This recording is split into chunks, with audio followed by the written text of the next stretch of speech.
Good evening and welcome to another live StreamYard broadcast with Green TV and Pat Foundation. We've had some very interesting guests over the course of the couple of months now. I think about 6 months we've been doing this, and it's been a really good journey. We've had some great guests, some interesting topics, and tonight we've got Keith Amoss. Now, he's ex-forces himself. I'll let him tell you a little bit more about that. And I'm just going to say that on a totally separate note, because we was talking about this off air, that the power of networking, and even though COVID's been sort of quite a bad sort of situation, it's really put people in contact. I probably, under different circumstances, we might not have either had that contact, and through people word of mouth and say, oh, you need to connect with this guy. I think it was Steve Judge, wasn't it, who we've had on the show, said you need to have a conversation with Keith, and we had a conversation, and here we are now doing a live broadcast, and from Luxembourg. So Green TV is going international tonight for one night only, Keith. That's right, not Radio Luxembourg, but TV Luxembourg. So. Oh, well, there you go. So anyway, hello and welcome to the show. Nice to see you. Thank you. It's an absolute pleasure. Thank you so much, Gail. The first thing I have to say is we've managed to get this far through, and people are still watching because they are mistakenly thinking I'm ex-forces, ex-MOD. I'm one of those dreadful civilians. So now people are switching off now. Oh, no, but worked with the military all my career.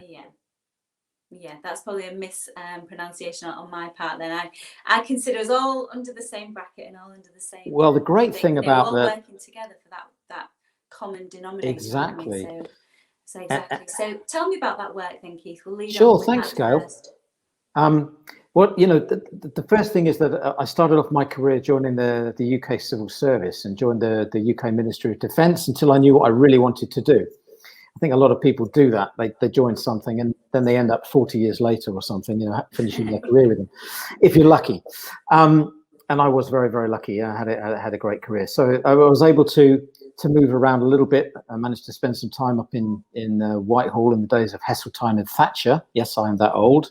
And then was really delighted to get transferred to Munich, which is well known for its beer festival. So was able to sample that, working on the Eurofighter project, which is now the Typhoon.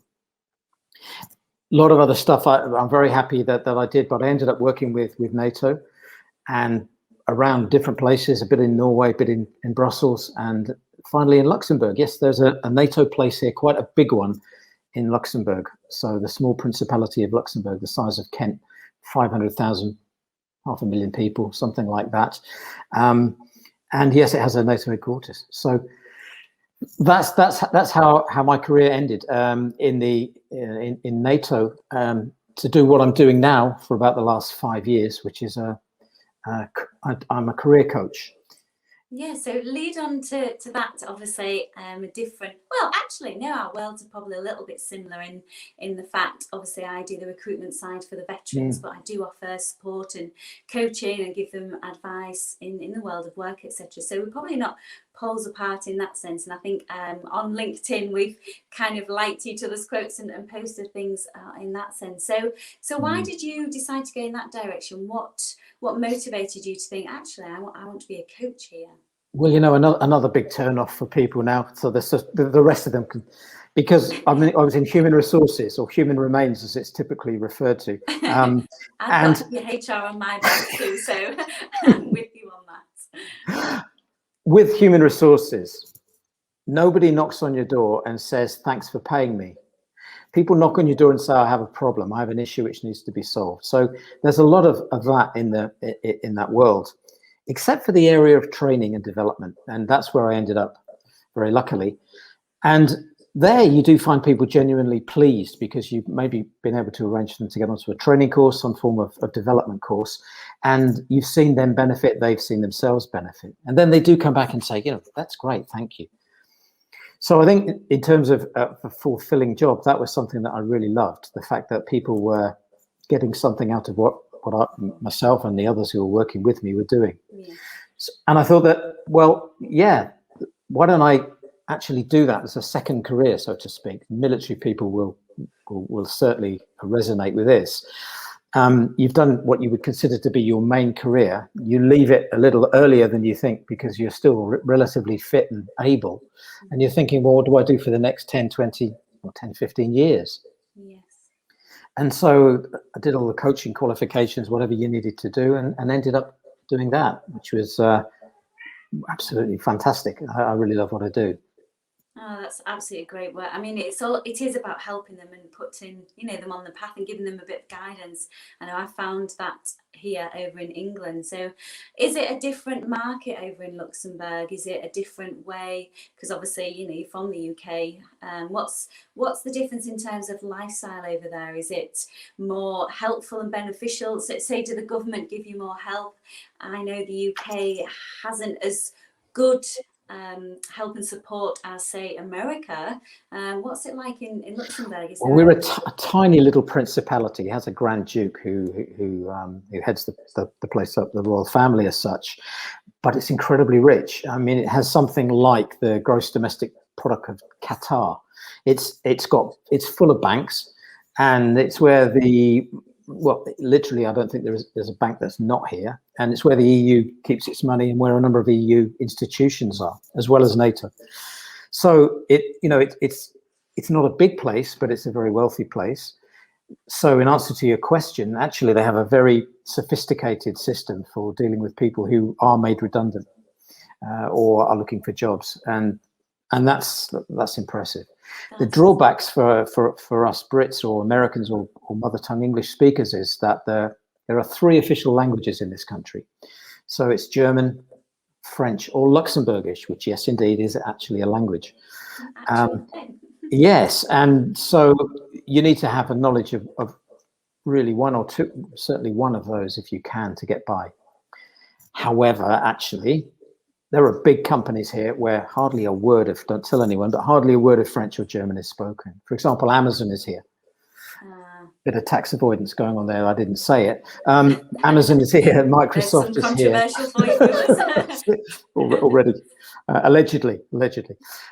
So there are some big companies here where actually, the chances of getting employment. And I deal with expatriates who are mostly, to be honest, they're mostly English speakers. Maybe it will be their second language for some of them. If you're, for example, from India and you come here, you're going to speak English and you're going to speak whatever your mother tongue language is, Punjabi or what have you. You're unlikely to be able to speak French or German or Luxembourgish, but they will find a place to work. So it's quite a generous little country.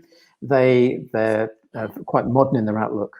That's really good to hear. I know. I think the UK, through the work that the Green Task Force are doing, for example, and me, I think every single community, every forum I get to speak on, I'm sort of saying how the work ethic of these ex-forces and obviously veterans, etc. So it's a case of the UK is really starting to and companies, bigger companies, are starting to see the benefits of having a workforce, a staff force, with these guys from the forces. So is that the case in Luxembourg? Well, I can only speak from my personal experience of working around military personnel, men and women.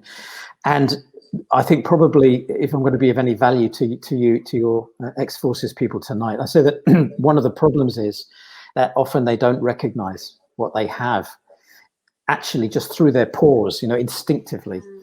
There are certain things in terms of organizing ability, the ability to see a solution to a problem and act upon it without needing to be told, self-sufficiency, respect. There are things that which forces personnel have literally without thinking about it. And yet when they come to market themselves and put themselves forward with their CVs and what have you, that's never there. It's never shown. Exactly. So they're also normally used to moving around, so they're quite self-sufficient. The only major problem they have, and they have a good sense of humor, so definitely can say this, but the only major problem they have is knowing what to wear every day. Well, yeah, because it's picked out for them. So yeah, that's a good point. That so I don't know, and I found that with the guys that I've been helping. It's even telling them what to wear to interview. So it's so let's talk a bit more about the coaching side now. So you obviously have this natural ability, and obviously you you've been doing it for the past 5 years. So how's that benefiting, give me an example of somebody that's, it's really helped them in their life. And it sounds dramatic, but coaching can actually be life-changing. If somebody's, without doubt, retiring, shy, brings without them out of the shell, it can open a whole load of problems if people can't, say, communicate very well, for example. But, so coaching can really bring people out in terms of personality and just give them that boost. Would you agree, Keith? I totally agree. One of the things that I had to do was to unlearn everything I'd learned for the last X number of years. Because what you don't do when you're coaching is you don't say, well, this is what you should do. I see a problem. You ought to do this. That's the last thing you do. And to understand that, it's the same principle when someone says, you should lose weight. You should eat more healthily. You should get more exercise. Yeah, I probably should, huh? Yeah. But you don't.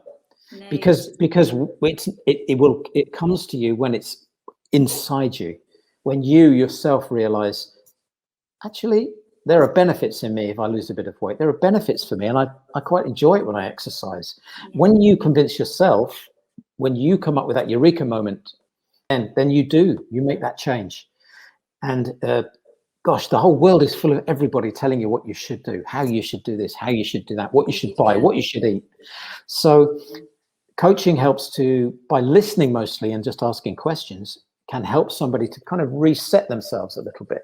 What is it actually I want to do? What's important to me? What are my values? And that's something I really push on. So yeah, coaching for me, but it has to be someone, now we get contentious. It's really got to be someone that does know what they're doing. And there's a lot of people who are putting themselves out there as coaches who in truth, they haven't unlearned the things as say I had to do. They're still pretending to be a coach, but telling people what to do. Yes. That will never affect the big change that's often needed. I use quite an old-fashioned saying, and this is probably give my age away, but it was one that really sort of stuck, and it was kind of the whole, you can lead a horse to water, but you can't make it drink. And that was really powerful to me, because I thought, you're right. If it's your friends, or you can give them advice, and, it's that same old, you get the one friend that moans about the husband, and you say, well, do something about it, but they kind of don't. They just either enjoy the moaning, and then it doesn't actually take any action. So do you think you can assess that when you're speaking to people? Do you think you can pick up on the fact, so the people that's going to help themselves and the people that aren't, for example? Well, the good news is that normally when someone approaches somebody to do some coaching, they have a problem, they have an issue. What's also interesting is often what they say, the presenting problem is not the real problem. So, for example, I might come to you and I say, Gail, I want to change my job. In the coaching process, it may turn out that what the real issue is, I have a problem with my direct boss. And were that to be resolved, and if I could find a way to actually not take things quite so personally, or even move within the organization, or somehow, I would be fine. So getting to the depth of the problem, and it can also be completely unrelated to work. So it could be, a personal issue that they're facing. So coaching, if it's to work, it has to be absolutely a trusting relationship. If your coach doesn't keep your confidence, then obviously everything is broken.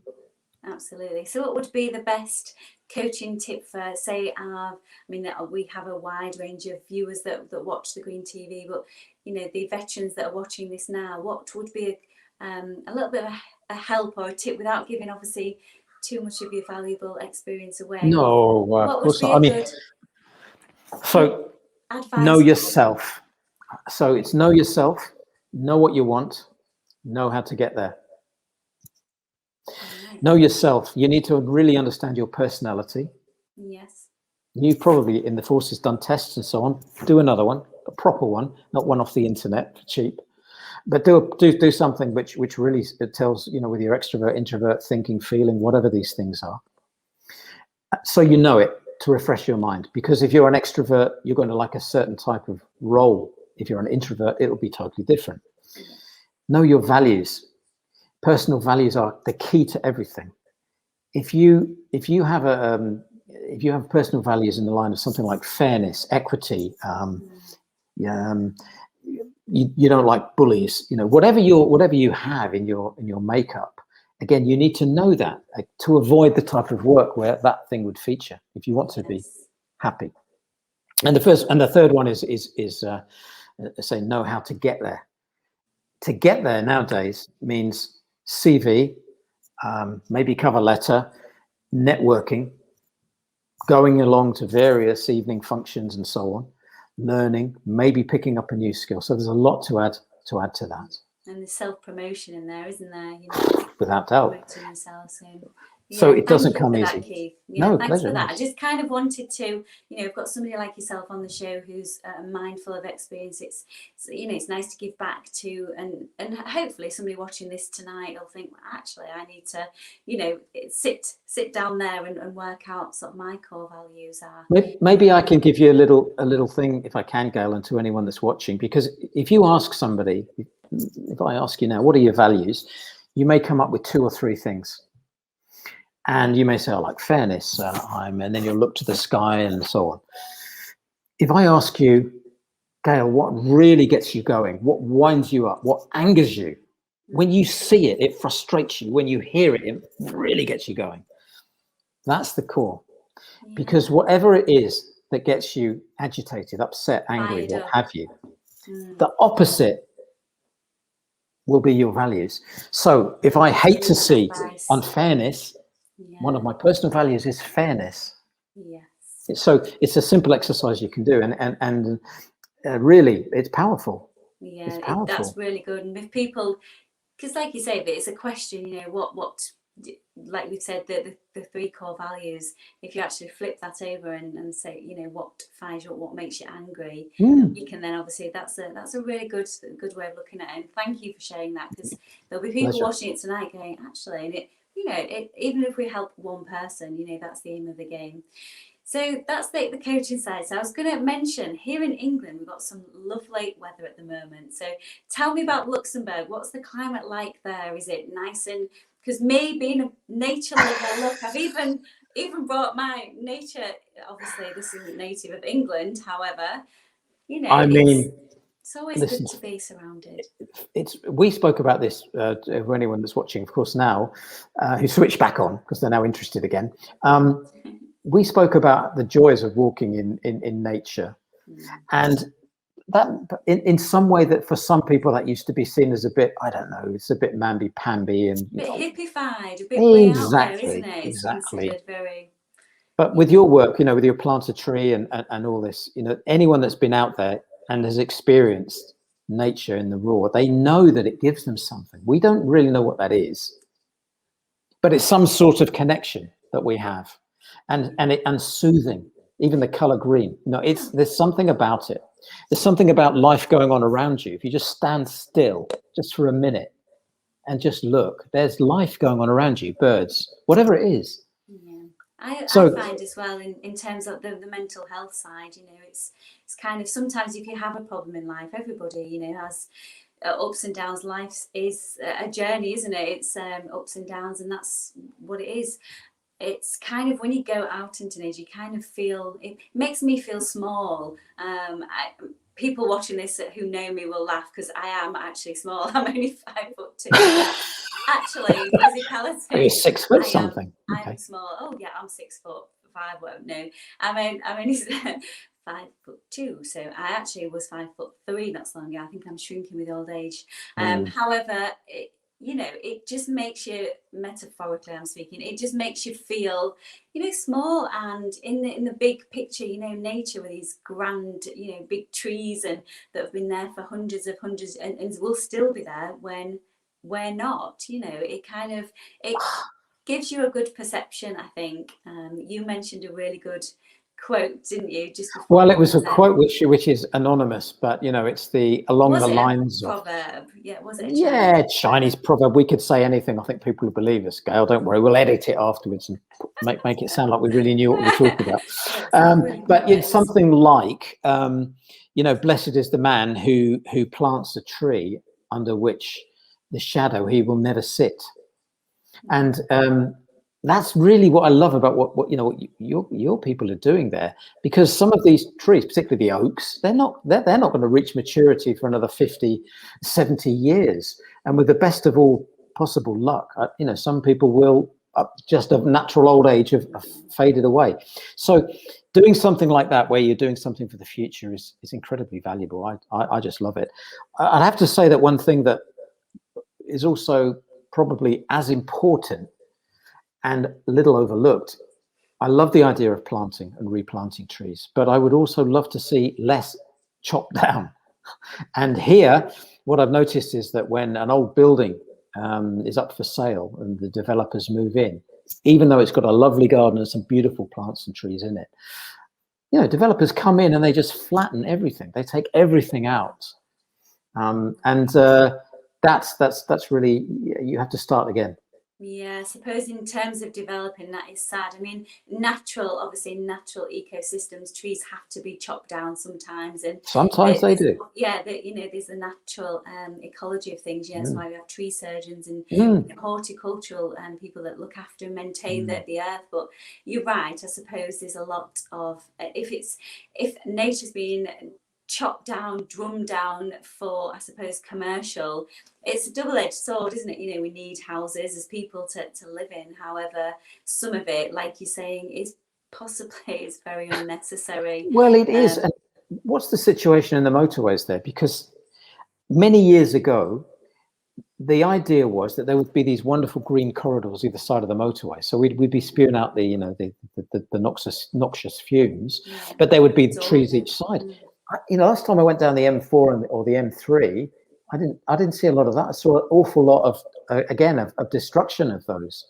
No. So what's going on in the government now? I think Boris has kind of, obviously here in England, he's kind of noticed the benefits of being outside. So there is loads of schemes and loads of things going on, which is obviously why that Pat Foundation and the Green Task Force guys are going to be inundated, and they're growing all over the UK, rapidly in a very short space of time.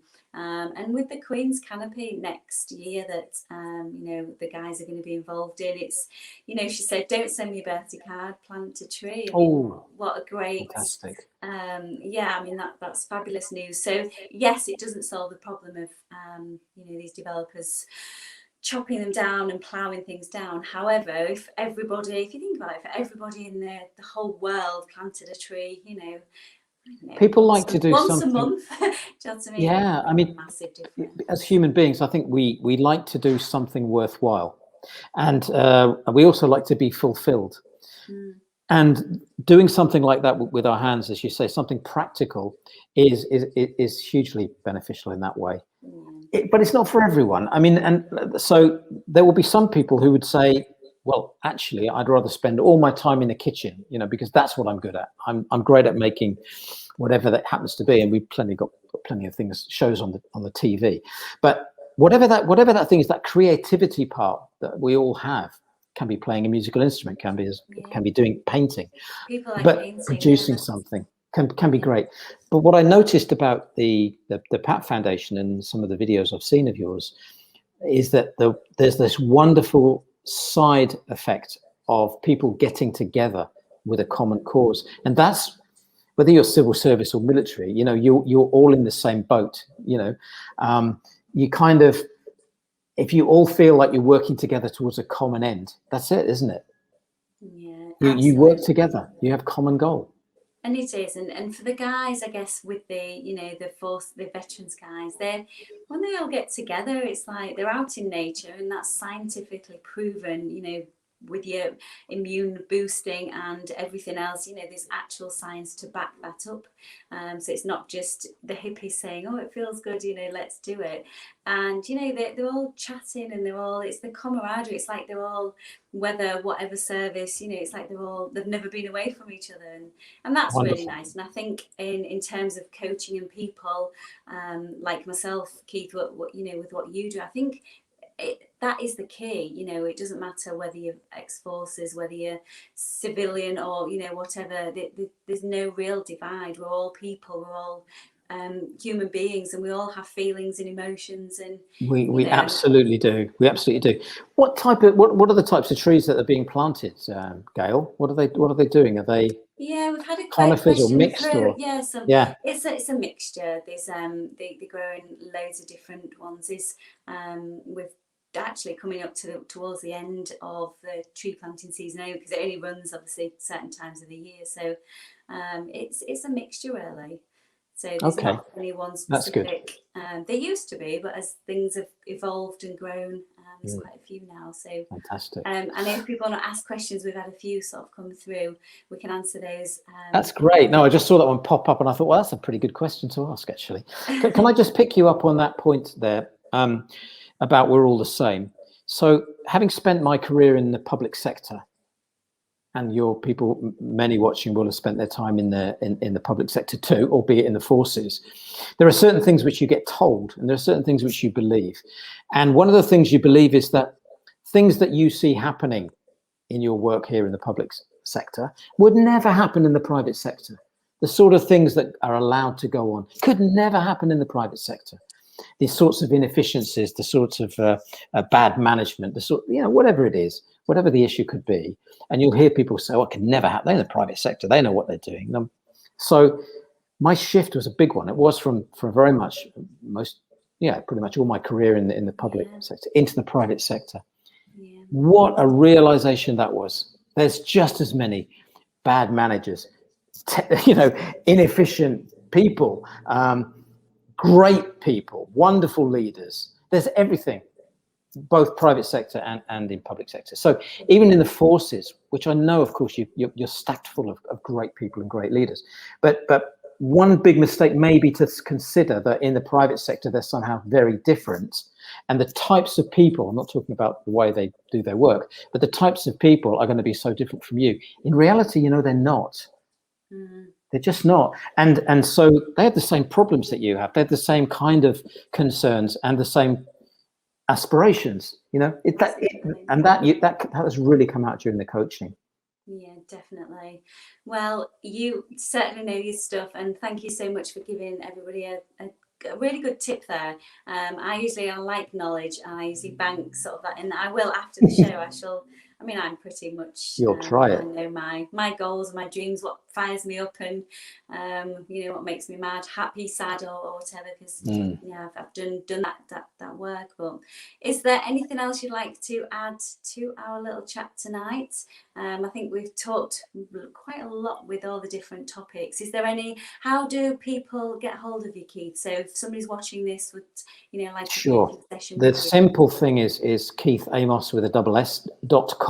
Just to check that one out, and then you'll see how to reach out to me. I think the other thing is that just one tip, okay?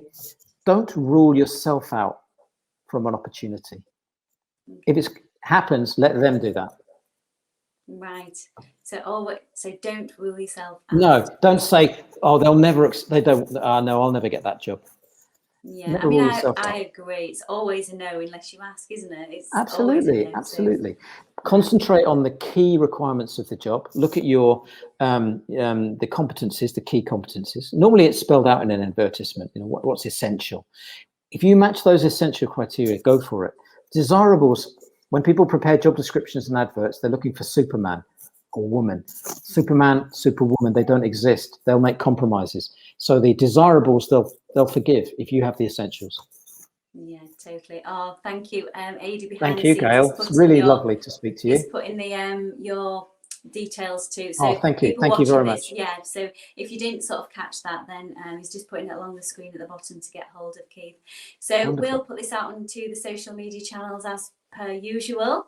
Now you're an hour ahead of us in Luxembourg. Yeah, it's now 8:30. How about that? 8:30. So is it still sunny outside? Yeah, still sunny. Got some sun here in East Yorkshire. So I'll let you enjoy. What's the plans for after the show? I think I'm gonna have a nice cup of tea and sit in the garden for as long as I can until I get cold. So. Cup of tea, can't we? That's one thing we're lacking. We don't get good tea. Can't get PG. Well, I was going to say PG tips, but it's got to be Yorkshire, hasn't it? It's got to be Yorkshire.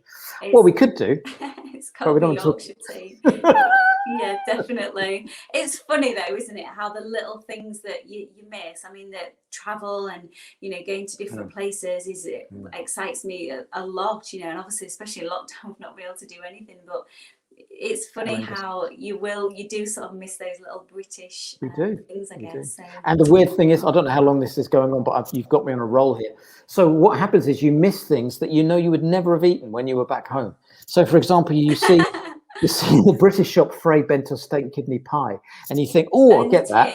You never eat that at home. Yeah. No. Do you? There you go. Because it's from England. Well, it just reminds you, doesn't it? It reminds you of your childhood or whatever it is, because foods and tastes and smells, I think they do remind you of certain things, music as well. It can take you to a certain place.